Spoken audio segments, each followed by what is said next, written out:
What's going on, H2O Army? Joseph from H2O Plants, and I am giving you a new update on the stem plant tank. First, before I get into that, I want to give a huge shout out to Corey from Aquarium Co-op, and he and I did a live stream on Sunday, New Year's Day, of plants and pretty much aquarium hobby related stuff, but mostly the planted tank realm. And we touched on a lot of different things. And if you're not subscribed to Corey, go check out his YouTube channel. I'll link it below. And if you're watching this on Facebook, I'll link his Facebook below. You can go check out his shop. He also sells plants, but also sells fish and other products. Really good guy. I can't thank him enough for doing the dual stream. I had a lot of fun, and hopefully we get to do it in the future. If you want to see it, make sure you leave a comment below of what we should do in the future, maybe, and maybe we can do something. So secondly, let's touch on the intro. So I got a GoPro Hero 5 Black here. I've had it for a couple months now, and I mostly got it so that way I could do videos on this channel having to do with underwater I can't even say it. Cinematography. There we go.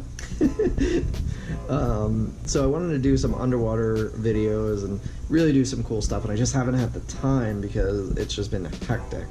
I'm hoping that it dies down here soon in the upcoming weeks and months, and I have a little more time on my hands that I could do some cool things with. But for right now, I just want to give you guys an overview of this tank and explain a little what's going on with it. But first, before we do that, look at that.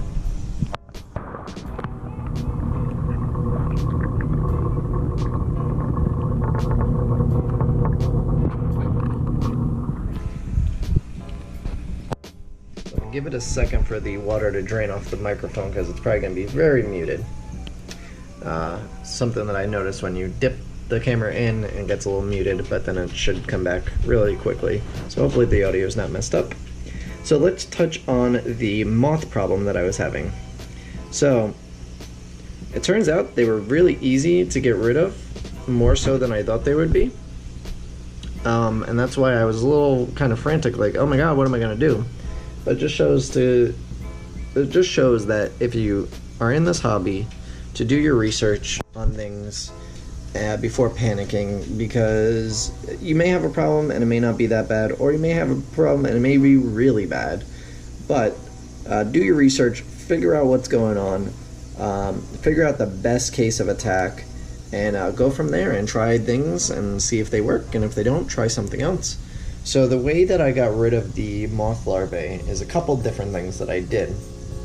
One, significant manual removal. I basically scoured all these stems in this tank and the other tanks, and making sure that if I saw one, I took it out, removed it, and that was that.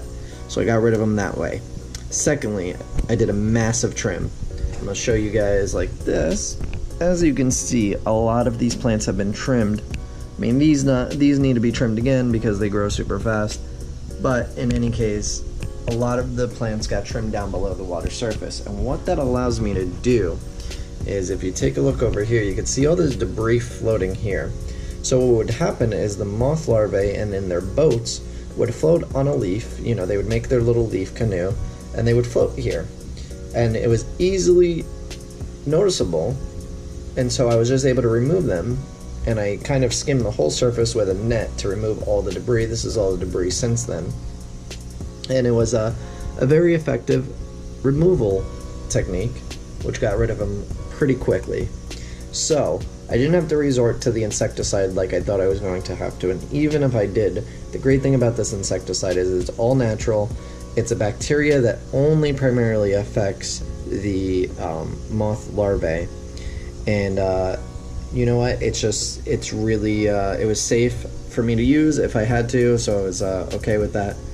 And I have it now just on standby in case any infestations start up that you know, I don't notice or catch in time or anything like that. I think I got them all though, but you never know. It could start up again, and rather be safe than sorry. This time I'll have the stuff and can treat effectively immediately without having to wait, you know, another week for it to get here. So that's kind of what I did.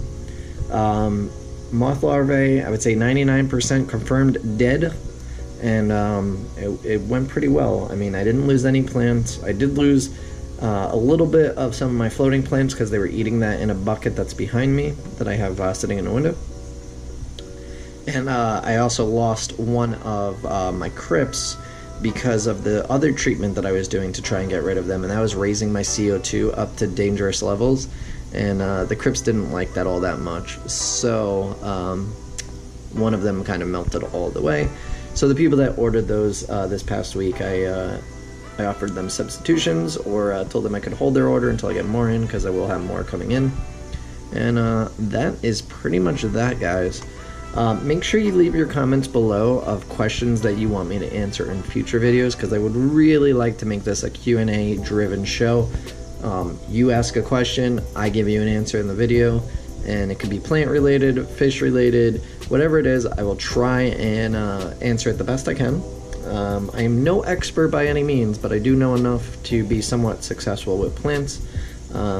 Fish specific topics may be a little bit harder for me to answer because I haven't kept every fish yet out there, and I most likely never will, but I do know some general knowledge enough to help you out. So yeah, guys, leave those comments below. If you're watching this on Facebook, give it a like if you at all found this enjoyable. Give it a share if you wouldn't mind, that would really help out. And if you're on YouTube, like and share as well. And if you're new and just checking us out, be sure to tune in tomorrow for future updates, and I will see you guys on the next video. Later.